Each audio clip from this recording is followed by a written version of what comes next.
Hi, I'm Reese, and I'm a ninth grade at Lincoln High School, and I'm also a fact member. I'm glad you're here with me today to talk about the impacts big tobacco marketing has had on youth and young adults, just like us. In this video, we'll be talking about how e-cigarettes and vapes have been marketing to youth and young people like us, but from the perspective of the history of the tobacco industry, since many of the strategies being used by e-cigarettes and vape pen manufacturers were those used and are still being used by cigarette companies today. Before, before we get started, it's important to note that the kind of tobacco we're talking about is not traditional tobacco, pictured here as a part of a medicine wheel along with sage, cedar, and sweetgrass. Traditional tobacco can come in many different forms and is used by tribal members for sacred and ceremonial purposes. The kind of tobacco we're talking about today is the kind you'll hear me refer to as commercial tobacco, cigarettes, little cigars, and any kind of smokeless tobacco, like chew, and of course, e-cigarettes and vapes. So let's talk about how the tobacco industry came to be what it is today. Let's be clear, none of this happened by accident. Once cigarettes became easier to manufacture, tobacco companies began to develop and expand on the cigarette market. Many of these original companies are still around today, and these companies use advertising strategies to convince people to become their customers. Turns out when you make a product that kills about half the people that use it, not to mention people who don't, attracting new customers is really important. A tactic Big Tobacco has, going back 100 years, is to convince customers e-cigarettes were not only harmless, but they were in fact good for their health. In reality, from the late 1920s to 1930s, tobacco companies hired actors to play doctors and dentists to mislead the public. Just like the doctors in these ads, the information about the cigarettes could be misleading or even completely made up. They cited research that actually came from and was paid for by the tobacco industry. On the left, you'll see an example of a dentist recommending Viceroys, while on the right, Philip Morris claiming that after prescribing their brands of cigarettes to patients with irritated throats, every case of irritation cleared completely or definitely improved. So not only did the tobacco industry outright lie, but they discovered that marketing to specific groups of people with specific messages worked. This happens all the time now, but the cigarette industry was really one of the first to make the most of this technique. Early on in the history of cigarettes, it was considered unladylike to smoke in public, until tobacco companies realized that marketing to women could get them a lot of new customers. Women then became the focus of the new ad campaigns. These campaigns often relied on sexist messages to convince women who smoke are modern, fashionable, thin, and smart. Think about what you see in the magazines or social media today. Do you see this in today's world? Men were not spared from being targets of ad campaigns. Numerous ad campaigns used hypermasculine imagery to try and get the public to associate smoking with the tough guy persona. Well known celebrities, and even Joe Camel, the mascot of Camel cigarettes, were even used to endorse different tobacco brands to make them more appealing. Men in cigarette ads were made to seem manly, cool, and attractive to women. When it came to kids and attracting a younger group of companies, they used cartoons and popular TV shows to hook a younger generation. Take a look at actual quotes from the tobacco industry. Today's teenager is tomorrow's potential regular customer, and the overwhelming majority of the smokers first begin to smoke while they're still in their teens. The base of our business is the high school student. In fact, 88% of smokers are exposed to nicotine by the time they're 18 years old. Past that window, and they're way less likely to start smoking. Tobacco companies know this and use their ads to find new customers. We've covered that early tobacco advertising was really effective, and smoking became more and more common. Smoking rates climbed until 1964, the year the Surgeon General published a report that explained many of the harmful effects of smoking. Up until this point, the The public suspected smoking may have been bad for your health, and this groundbreaking report confirmed it. After the release of this report, trends in smoking began to decrease. Now fast forward 30 years, when we were actually able to hold the industry accountable. We all know now nicotine is addictive, but why would all they deny all scientific evidence? Smoking, in fact, is the leading cause of preventable death in our state, our preventable death in our state, our nation, and our world.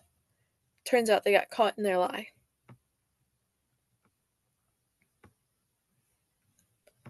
This may seem like like ancient history, but as you may have noticed, the tobacco companies aren't the type to give up easily. Tobacco industry has created new marketing techniques to bring in new cigarette smoking customers, and the industry has developed new products and advertised them using their old ad techniques. Who's going to replace the older smokers? Imagine you are a big tobacco executive, and you need to figure out a way to up your bottom line. Smoking rates are going down unless youth are smoking regular combustible cigarettes. It's pretty clear. Create a whole new marketing of products specifically geared at youth. We're going to take a closer look at the e-cigarette market, and we think you'll notice the industry's attempts to make e-cigarettes and vapes trendy and appealing to younger people. First off, flavors. These flavors, for the most part, aren't meant to appeal to a middle-aged person trying to quit smoking. These are supposed to appeal to young people. Besides the large aerosol clouds that may be e-cigarette slash vape flavors, the over 7,500 e-juice flavor options are a marketing strategy to lure new customers. It's no coincidence that flavorings in tobacco products can make them more appealing, especially among young people your age. And who do we think these products that allow you to personalize your vapes are intended for? Clearly, young people are the target audience for these types of products. When you stop and think about the history of tobacco industry's targeting of young people, it's not hard to imagine that these products are trendy and are nothing more than a manipulation tactic. Another way e-cigarettes and vape companies try to recruit new customers is by sponsoring events that are popular among young people, like music festivals. Sports fans are targeted through brand sponsorships or by indirectly attempting to associate e-cigarette products with sports themes. Remember, these marketing techniques are not new. Tobacco companies have been using recycled old tactics that have been successful in the past. Let's compare some regular cigarette ads with some recent e-cigarette and vape ads to prove that point. What similarities between these two ads do you notice? Why do you think these ads are successful in attracting customers?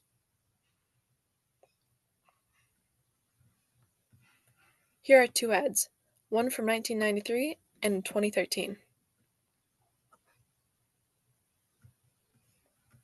And again, 2000s compared to 2013 for an e-cigarette brand. This model is practically wearing the same swimsuit. What did they use? The same beach?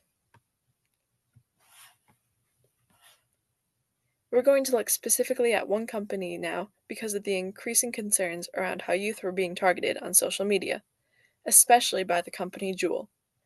Some Instagram accounts reposted Snapchat videos of youth using it and giving shoutouts to Juul. Youth were being targeted through memes and cartoons. And not only was Juul paying social media influencers to target followers, but they came into classrooms to give presentations. Now Juul use has been in the news recently, and as a result can no longer sell their flavored pods. Partially owned by Marlboro maker Altria, and Juul in September 2022 agreed to pay $438.5 million to settle claims from 34 U.S. states and territories that said the company targeted underage buyers and downplayed its product's risks. Wisconsin is one of those states. We've talked about advertising and the use of social media, but another tactic the industry has used to expose youth to smoking and vaping is through movies, TV, and even video games. Now this is 2019 data, but 27 million young people were exposed to commercial tobacco use in TV programming alone. Exposure to tobacco imagery tripled the likelihood of vaping initiation in the next year. And remember, youth who start vaping are 4 times more likely to start smoking. You hear a lot about the myth that people who vape are all trying to quit smoking. But I'm sorry, if you've never even smoked before, you start vaping. But then you start smoking because you have a nicotine addiction, that is not what we call quitting. What does this all add up to? Companies spend a lot of money figuring out how to get the attention of people who they would like to buy their product. Big tobacco and e-cigarette companies are no different. In 2014, e-cigarette and vape companies totaled just 88.1 million and is increased to 643.6 million in 2018. Now that you've learned about how the commercial tobacco industry targets different groups, including youth, and vaping companies continue to do the same, think about your friends, your family, or even yourself. And are you able to write down a few sentences that would answer this question? How have your vaping and nicotine impacted your life? We're going to leave you here, but your teacher or group leader will help facilitate any conversation you'd like to have after the video finishes playing. We've also provided resources for anyone looking to cut back or quit use of vaping. And if you want to get involved in the movement to end the vaping epidemic, visit thefactmovement.org and get in touch. Thank you for your time and attention today.